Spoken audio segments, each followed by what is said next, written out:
I never imagined that one holiday meal could completely destroy my marriage. But that's precisely what happened. For 3 consecutive years, Brielle and I had driven to her mother's house every Thanksgiving. My parents lived approximately 2 hours in the opposite direction, but she always insisted we attend her family's gathering. This particular year, I didn't argue. Figured I could survive one dinner without major problems. I was completely mistaken. We arrived around 2 p.m. that afternoon. Her mother opened the door wearing the smile that never quite reached her eyes. You know the type, where they're clearly tolerating your presence rather than genuinely welcoming you. "Oh, you actually showed up," she said, staring directly at me. Brielle laughed like it was humorous. It absolutely wasn't. The dining room was absolutely packed with people. Her 2 brothers with their wives, an aunt and uncle, several cousins I'd encountered maybe twice in my life. Everyone squeezed around this enormous table that looked like it came straight from a furniture showroom. Everything appeared picture perfect. Almost unnaturally perfect. I ended up seated beside Brielle, positioned directly across from her mother. Terrible placement, as circumstances would prove. Everything started normally enough. People passed dishes around, complimented the stuffing and rolls. The typical small talk you'd expect. I was approximately halfway through my plate when her mother set down her fork and fixed me with this expression I'd witnessed before, the one indicating she'd been saving something to say all day long. She began speaking loud enough that nearby conversations died down completely. "Are you still working at what's it called? That computer repair place?" "I'm a network security analyst," I responded, maintaining an even tone. "Been in that department for 8 months now. Same company, different position."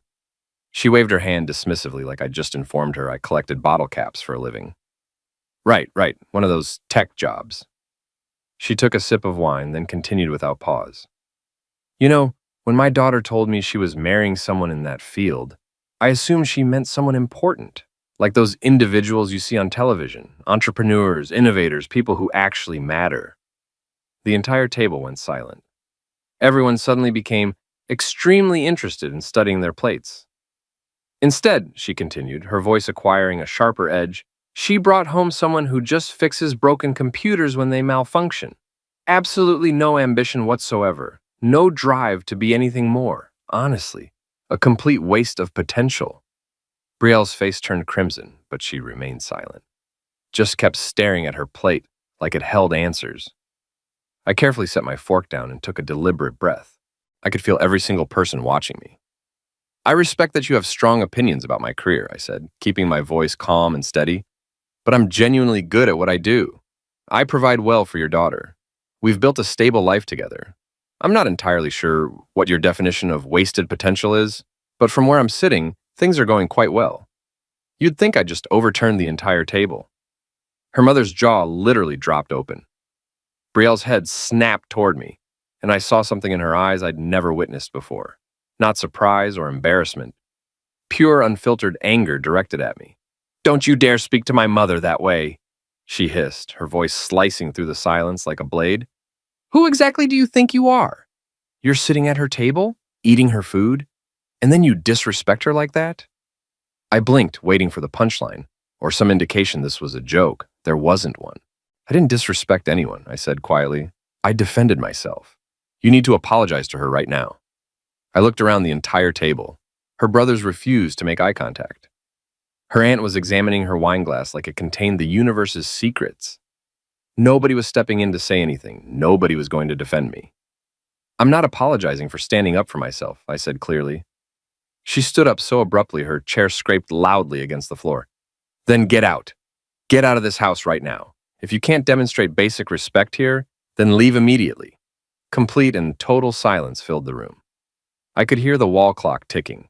Someone's fork clinked softly against a plate. That was literally it. I looked at Brielle, actually looked at her properly, waiting for her to take it back, to realize what she'd just said, to tell her mother to stop this, to defend me the way I'd defended myself. She didn't do any of those things. She just stood there with her arms crossed tightly, waiting for me to either apologize or leave. I stood up slowly, folded my napkin neatly, and placed it beside my plate, pushed my chair in properly, grabbed my jacket from where it hung on the back. "All right," I said simply. Her eyes went wide for just a fraction of a second, like she'd expected me to argue, to beg, to create a dramatic scene. I didn't do any of that. I walked calmly to the front door, grabbed my keys from the bowl on the entry table, and stepped outside into the cold air. The door closed behind me with a soft click. No slamming, no melodrama, just finished. I sat in my car for a solid minute with both hands on the steering wheel, staring at the house through the windshield. Part of me genuinely expected her to come running out any second, to say she was sorry, that she didn't mean what she'd said. The front door remained firmly closed. I started the engine and drove home alone. Our apartment was 30 minutes away. My phone sat completely silent in the cup holder the entire drive. No calls. No texts. Absolutely nothing. When I finally walked into our place, it felt fundamentally different, quieter somehow. I stood in the living room, looking around at all our belongings mixed together in this space, and I realized something crucial. She told me to get out. She made her choice in front of her entire family. She picked her mother over me, chose to humiliate me rather than support me. I wasn't angry anymore. I wasn't even hurt. I was just completely done. I walked to the closet, pulled out a large duffel bag, and started packing systematically. Not everything, just essential items. Clothes, toiletries, my laptop, important documents, and paperwork. I worked methodically and calmly, like I was preparing for an extended business trip. Because in a very real way, that's exactly what this was. Business now. And I was going to handle it like a complete professional. The apartment remained eerily quiet that entire first night. No calls, no texts, nothing at all. I didn't sleep much, but not because I was emotionally upset. My mind was already working through all the logistics and planning. By sunrise Friday morning, I had a comprehensive plan mapped out. First thing I did was call my buddy Ethan. We'd worked together for several years before he transferred to a different company. Solid, reliable guy. The kind of person who doesn't ask unnecessary questions when something's clearly wrong. "Hey, weird question for you," I said when he picked up. "You still have that spare bedroom in your place?" "Yeah, why?" "I need somewhere to stay for a bit. Maybe a week or two maximum. I'll obviously pay rent." Brief pause on his end. "Everything okay with you?" "Not particularly, but it will be soon enough. Come over whenever works for you. I'll be home all day today." That was it. No interrogation, no unnecessary drama. Just a practical solution offered immediately. I spent Friday morning methodically going through everything in the entire apartment. Photographed every single room from multiple angles, every piece of furniture, every appliance we owned. Documented carefully what was mine, what was hers, what we'd purchased together. Pulled out our lease agreement, all utility bills, our bank statements going back months. Everything went into organized folders on my laptop, categorized systematically. Professional, methodical, clean and defensible. Around noon, my phone finally buzzed. A text from her mother. "I sincerely hope you've learned your lesson about showing proper respect. My daughter deserves significantly better than someone who can't control his temper." I stared at that message for a solid 10 seconds. Control my temper? I'd spoken calmly and reasonably. I'd left without creating any scene whatsoever. I'd done everything correctly. I deleted the message without responding to it. An hour later, another text arrived, this time from her brother Tristan. "Dude, what actually happened? Mom's telling everyone you stormed out and caused this huge scene. That true?" I typed back quickly. "I was told to leave, so I left. That's literally it. No scene whatsoever. Ask anyone who was actually sitting at that table." 3 dots appeared, then disappeared without any reply. No response came after that. That told me absolutely everything I needed to know. Her family was already receiving their revised version of events, the one where I was somehow the villain in this situation. I grabbed my laptop and headed to a coffee shop downtown. Spent the entire afternoon researching tenant rights, divorce procedures, asset division laws in our state. I read through everything twice, took detailed notes, highlighted important sections that applied to my situation. By evening, I had a list of 3 attorneys who specialized in family law. Sent professional emails to all 3, requesting initial consultations. 2 responded within an hour. I scheduled appointments for Monday and Tuesday. Saturday morning, I packed up the rest of my essential belongings. More clothes, electronics, some books I valued, my guitar. Loaded everything into my car in 3 separate trips. The apartment looked noticeably emptier now, like I was already gone from her life. I drove to Ethan's place around lunchtime. He helped me carry boxes upstairs to his spare room without asking for specific details about what happened. We ordered pizza, watched a game on television, kept conversation deliberately light. It felt normal and stable, which was exactly what I needed. That evening, I received a text from her Aunt Vivian. I was sitting at the dinner table. Your wife was completely out of line. So was her mother. Just wanted you to know that someone actually saw what really happened. I appreciated that more than she could possibly know. Sent back a simple thank you message. Sunday, I focused entirely on finances. Opened a brand new checking account at a completely different bank, totally separate from our joint account. Transferred exactly half of what we had saved together. Not a single dollar more, not a penny less. Fair, documented, legal, and defensible.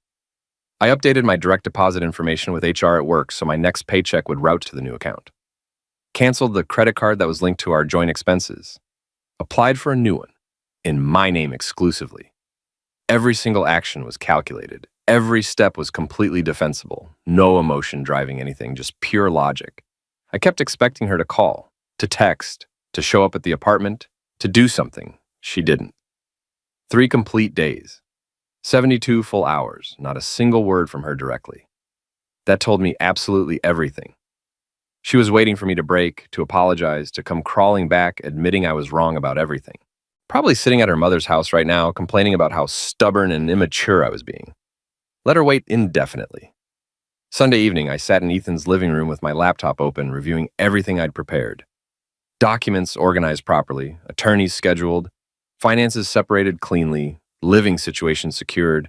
I'd spent 3 full days building a solid foundation, not for reconciliation, but for moving forward permanently. My phone was on the coffee table face down. I hadn't checked it in several hours. When I finally picked it up, there were 6 missed calls from Brielle, all within the last 30 minutes. No voicemails left. Then a new text appeared. I'm coming home right now. We need to talk immediately. I looked at the timestamp. Sent 4 minutes ago. She was probably already on the road. I stood up and grabbed my jacket from the chair. Ethan looked over from the kitchen. Heading out somewhere? Yeah. Got something I need to handle. Need backup for this? I shook my head. I've got this handled. I drove back to our apartment. The lights were completely off when I arrived. I parked in my usual spot and walked up the stairs slowly, deliberately. No rush, no anxiety, just complete focus. I unlocked the door and stepped inside. The apartment was exactly how I'd left it. Empty spaces where my belongings used to be, her things still scattered everywhere, completely untouched. I turned on the lights, set my keys on the counter, and waited. She'd said she was coming home. Fine, let her come home. She wanted to talk. We'd talk. But this conversation was going to go very differently than she expected. She walked through the door 20 minutes later. I was sitting calmly on the couch with my laptop open, reviewing a document.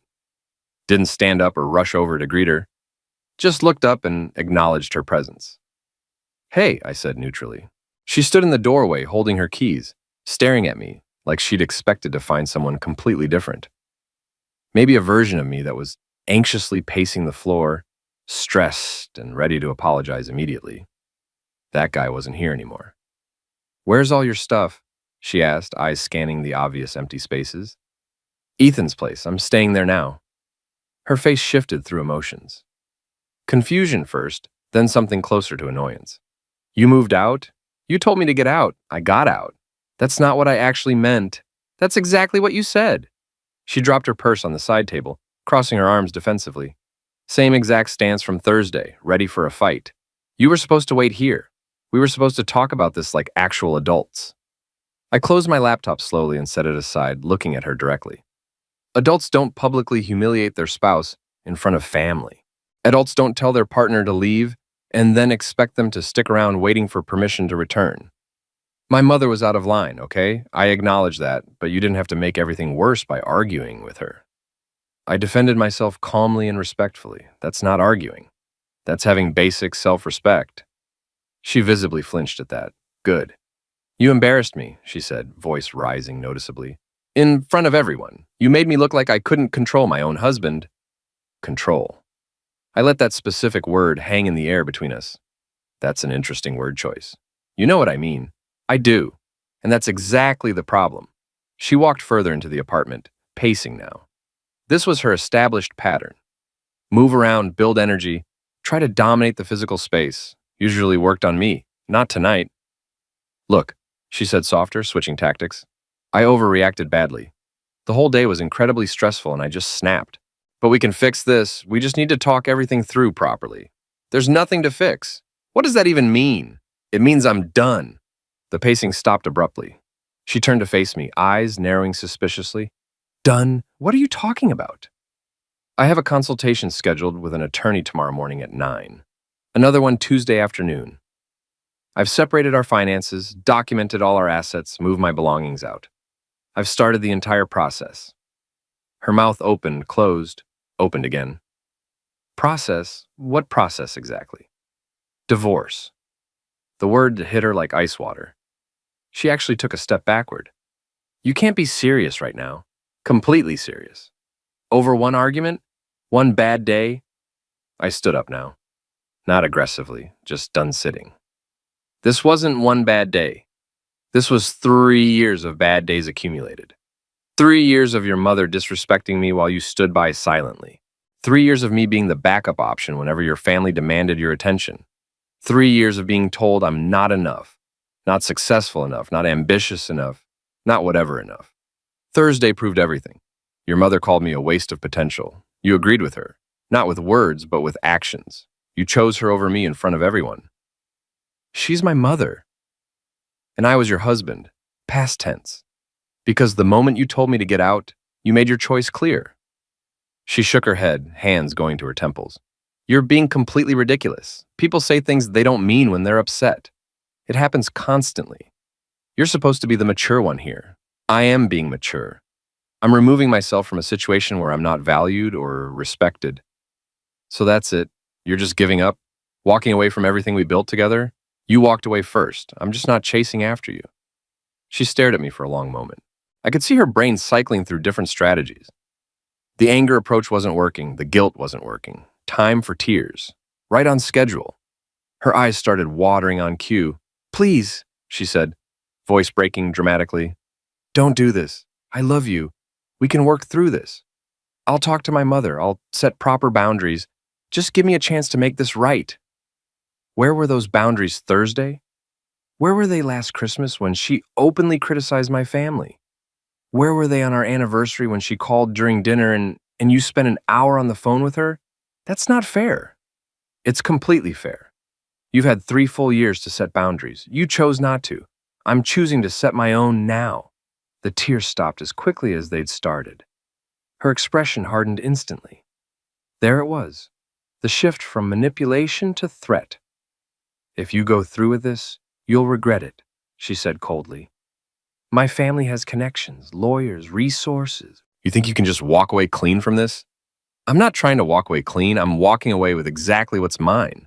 Half the savings, my personal belongings, my dignity. You can keep absolutely everything else. You're making a huge mistake. Maybe, but it's my mistake to make. She grabbed her purse and headed for the door, stopping with her hand on the handle. I'm staying at my mother's house. When you finally come to your senses, you know where to find me. I won't be looking. She slammed the door hard on the way out. The sound echoed through the empty apartment. I stood there for a minute, listening to her footsteps fade down the hallway. Then I picked up my phone and sent a text to the first attorney on my list, confirming tomorrow at 9 o'clock. 3 days ago, she told me to get out. She thought I'd spend that time feeling sorry for myself, waiting for her approval to return. Instead, I spent it preparing for the rest of my life. A life without someone who needed me to be small, so she could feel big. I grabbed my laptop, turned off all the lights, and headed back to Ethan's place. Tomorrow morning, I'd start making this official. No second thoughts, no looking back. She wanted me out. She got her wish. Permanently. Monday morning at 9 sharp, I sat across from attorney David Hartwell in his downtown office. Mid-50s, gray hair, sharp suit. The kind of guy who'd witnessed every divorce tactic in existence and wasn't impressed by any of them. Walk me through what happened, he said, pen ready. I did, kept it entirely factual. No emotional commentary, just events in chronological order. Thanksgiving dinner, The public humiliation, her demand that I leave, my 3-day preparation, her return, her threats. He took notes, nodding occasionally. You separated finances already? Half the joint savings transferred to a new account. 50-50 split exactly. I have documentation of every single transaction. Smart move. Too many people wait until emotions cool down and make critical mistakes. He smiled professionally. You've made my job significantly easier. Most clients come in here a complete mess. You came in prepared. I don't do messes. Good. Here's what happens next. He spent the next 40 minutes outlining the complete process. Filing timeline, asset division procedures, state requirements, what to expect from her side, what leverage we had and didn't have. By the time I left his office at 10:30, I had a clear roadmap. Papers would be filed by Wednesday. She'd be served by Friday. Clean, official, done. My phone started buzzing the moment I got to my car. Tristan again, I answered. Yeah? We need to talk about this whole divorce thing, he said. No greeting, straight to business. Nothing to talk about. It's happening. Come on, man. You've been together for years. One fight isn't worth throwing everything away. It wasn't one fight. And I'm not throwing anything away. She already did that. She's my sister. I'm supposed to just let you walk away? I'm walking away because she told me to. I'm just taking her seriously. Silence, then a sigh. Her mom's losing it completely. Calling everyone, saying you abandoned her daughter, that you're being vindictive. Her mom called me a waste of potential at Thanksgiving. Your sister agreed. I don't care what story they're telling now. Look, I was there. I know what actually happened. But family's complicated. You know how her mom gets. I do. That's precisely why I'm leaving. Another pause. You're not going to change your mind? No. All right, I tried. He hung up. 20 minutes later, her cousin Madison called. I heard you're divorcing her because of one argument. That seems extreme. It is extreme. That's the point. But you guys seemed so happy together. We seemed a lot of things. Doesn't mean we were. Can't you just go to counseling or something? Counseling fixes communication problems. This isn't a communication problem. This is a respect problem. You can't counsel someone into respecting you. She went quiet. I guess I can't argue with that. The calls kept coming throughout the entire day. Friends, extended family, people I hadn't talked to in months. Suddenly very concerned about my marriage. Every conversation followed the same pattern. Shock, disbelief, attempts to change my mind. None of it worked. By Tuesday afternoon, the messages shifted tone significantly. Screenshots started appearing in my texts. Her family was having group chats about me and the situation. Her mother saying I was childish and petty, that her daughter deserved so much better.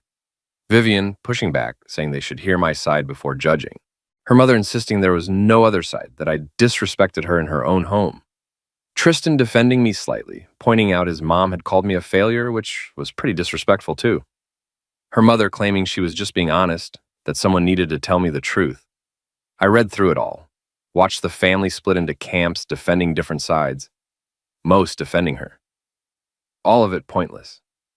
Tuesday evening, I met with the second attorney. Younger guy, more aggressive approach. Talked about fighting for more than half, pushing boundaries, making her pay for everything. I thanked him for his time and went back to Hartwell. I didn't want aggressive. I wanted fair and finished. Wednesday morning, the papers were filed. Official, legal, public record. Wednesday afternoon, my phone exploded with activity. She'd found out somehow, before the official serving. Maybe a friend who worked at the courthouse, maybe family connections, didn't matter. 15 missed calls in an hour. Voicemails I didn't listen to. Texts I didn't read. Then Ethan's doorbell rang. I looked through the peephole. She was standing there alone, arms crossed, face red. I opened the door but didn't invite her in. You filed, she said. Statement, not question. I did. Without even trying to work things out? I tried for 3 years, didn't work. That's not what I mean, and you know it. What do you want? I want you to stop this. Withdraw the papers. Come home. We'll figure it out. No? Just like that? Just no? Just like that? Her hands balled into fists. You're being selfish. You're ruining everything because your feelings got hurt. My feelings didn't get hurt. My respect got violated. There's a difference. This is insane. You're throwing away our entire future. You threw it away Thursday. I'm just filing the paperwork. She stepped closer, desperation creeping into her voice. Please, I'm begging you, don't do this. I made a mistake. I'm sorry. Isn't that enough? You're not sorry you did it. You're sorry it had consequences. That's not true. You had 3 days to apologize, 3 days to reach out to say you were wrong. You didn't. You waited until I filed papers. That's not remorse. That's panic. Tears started. Genuine ones this time, I think. I love you. You love the version of me that didn't stand up for himself. That guy's gone. So that's it? We're done? We were done Thursday. You just didn't know it yet. She wiped her eyes, straightened up. The vulnerability disappeared instantly. Fine. If that's how you want to play this, we'll play. My family has lawyers too. Good ones. You're not getting half of anything. I already took half legally before I filed. Everything's documented. Her face went pale. You took money from our account? Our account? 50% was mine. I took what was mine. You can't just do that. I can, I did. Ask your good lawyers. She turned and walked to her car without another word. Tires squealed as she left. Ethan appeared in the hallway. That went well. Better than expected, honestly. She'll escalate. I know. You ready for that? I closed and locked the door. I've been ready since Thursday. Friday afternoon, the process server found her at work. I know because she called me 6 times in 10 minutes. I let them all go to voicemail. Then came the text. You had me served at my job in front of my coworkers. How could you? I typed back, would you have preferred your mother's house? No response came. That evening, Ethan and I were finishing dinner when his doorbell rang again. I checked the peephole. 3 people. Her mother, Tristan, and Vivian. An intervention. I opened the door halfway. Can I help you? Her mother pushed forward aggressively. We need to talk, all of us, right now. I don't think so. You don't get to destroy this family and hide, she snapped. Tristan put a hand on her shoulder. Mom, relax. He looked at me. 5 minutes, that's all. Vivian nodded. Please, just hear us out. I stepped outside, closing the door behind me. You've got 5 minutes. Her mother went first. This divorce is ridiculous. You're breaking my daughter's heart over nothing. Over one comment I made that you took the wrong way. I didn't take it the wrong way. You called me a waste of potential. That's pretty straightforward. I was trying to motivate you, push you to be better. That's what family does. You're not my family. Her face flushed red. Tristan stepped between us. Okay, that's not helping. Look, what happened at dinner was messed up. But walking away completely, that's extreme. She told me to get out. I got out. What part is extreme? The divorce part. The cutting everyone off part. I spent 3 years trying. 3 years of being the problem, the one who needed to change to earn approval I was never going to get. I'm done trying. Vivian spoke up softer. What about counseling, a mediator? She communicated perfectly clearly Thursday. She chose her mother over me in front of everyone. That's not a communication issue, that's a priority issue. Marriage is about forgiveness, her mother said. About commitment. Where was that commitment when your daughter told me to leave? Where was the forgiveness when she demanded I apologize for defending myself? You were disrespectful. I was honest. There's a difference. Her mother's jaw tightened. If you go through with this, you'll never find anyone better than my daughter. You'll regret this for the rest of your life. Maybe, but at least I'll regret it with my dignity intact. Tristan rubbed his face. This is stupid. You guys love each other. Just talk to her. Work it out. I did talk to her Sunday. She threatened me. Said your family has connections and lawyers. That I'd regret leaving. That's not love. That's control. Vivian looked uncomfortable. She said that? Ask her. Silence. Her mother recovered first. Whatever she said out of hurt, out of desperation. You're abandoning her when she needs you most. She abandoned me first. She just expected me to accept it quietly. So this is revenge? This is self-preservation. You're being dramatic. I'm being honest. For the first time in 3 years, I'm being completely honest, and none of you can handle it. Her mother stepped closer, pointing at my chest. You'll withdraw those papers.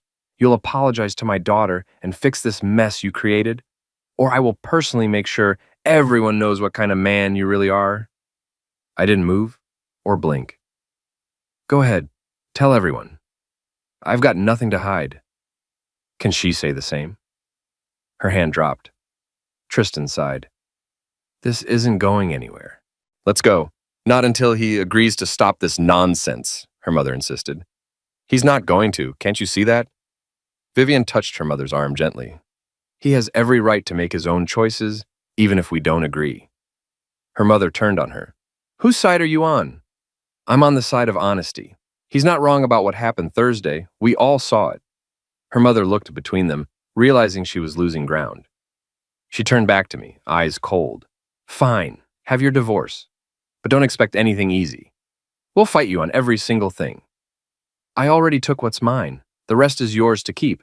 I don't want anything from your family anymore. She stormed off. Tristan and Vivian followed, but Tristan paused. For what it's worth, he said quietly, I think you're doing the right thing. She's not going to admit it. None of them are. But you are. He walked away before I could respond. Saturday morning, I woke to 17 missed calls from her. Then, one voicemail. I almost deleted it without listening. Something made me press play. Her voice was raw, exhausted. I talked to a lawyer yesterday. They said you did everything correctly. That I can't fight the asset split because you documented everything. That the divorce will go through no matter what I do. Long pause. I didn't think you'd actually do it. I thought you'd come back, apologize, beg me to take you back. That's what you always did before? Gave in, made peace, kept things smooth? Another pause. I don't know who you are anymore. This isn't the man I married. The voicemail ended. I deleted it. She was right about one thing. I wasn't the man she married. That man would have apologized, would have accepted blame he didn't deserve, would have made himself smaller so she could feel bigger. That man was gone. This version of me knew his worth, knew when to walk away, knew the difference between love and convenience. Sunday morning, I got an email from Hartwell. Her attorney contacted us. They want to negotiate settlement terms. Looks like they're not fighting anymore. We should have this wrapped up in 4 to 6 weeks. Well done. I forwarded it to Ethan with one word. Done. He replied, Drinks tonight? Definitely. My phone stayed quiet. She was finally getting the message. 6 weeks later, I signed the final papers in Hartwell's office. Divorce finalized. Assets divided. Clean break. No alimony. No ongoing obligations. Just done. Congratulations, Hartwell said. Smoothest case I've handled in months. Thanks for making it easy. You made it easy. You came prepared, stayed rational, didn't let emotion drive decisions. That's rare. I walked out into bright afternoon sunlight. No messages, no missed calls, nothing. Perfect. Ethan helped me move into my own place the following weekend. 1-bedroom apartment downtown, small, clean, mine. Fresh start, he said. Exactly what I needed. Work had been going well. My boss had pulled me aside 2 weeks earlier, offered me a project lead position. More responsibility, better pay. I accepted immediately. Turns out when you're not constantly stressed about home life, you perform better professionally. I ran into Tristan at a hardware store 3 months later. He walked over. Hey, how you doing? Good. You? Can't complain. He paused. She's seeing someone. Thought you should know. Good for her, he blinked. That's it? What else is there to say? We're divorced. She can date whoever she wants. You're not even a little bothered? Not even a little. He shook his head, almost smiling. You're different, man. In a good way. You seem lighter. I am lighter. Turns out not carrying someone else's expectations all the time does that. She asks about you sometimes, wants to know how you're doing. Tell her I'm doing great. Because I am. A year after that Thanksgiving, I got a text from Vivian. Hope you're doing well. Family dinners aren't the same without someone willing to stand up to mom. You were right about everything. I smiled and typed back. I appreciate that. Hope you're doing well too. She responded, better now that I set my own boundaries. You inspired that. Thank you. I never saw Brielle again. Never ran into her mother. Never heard from her directly. That was fine. Clean breaks heal faster. 2 years later, I met someone new. Different, better. Someone who didn't need me to be smaller, who valued respect as much as I did, who chose me first every single time. We had dinner with her family for the first time. Her mother said something slightly critical about my job. Before I could respond, my girlfriend cut in. Mom, he's excellent at what he does. If you can't respect that, we're leaving. Her mother backtracked immediately, apologized, changed subjects. After dinner, driving home, she reached over and squeezed my hand. Sorry about that. My mom can be intense. You handled it perfectly. Nobody disrespects you, not even my family. I looked at her and smiled. I appreciate that more than you know. I know exactly how much. That's why I do it. That Thanksgiving dinner taught me something valuable. Sometimes people show you exactly who they are, and sometimes the bravest thing you can do is believe them the first time.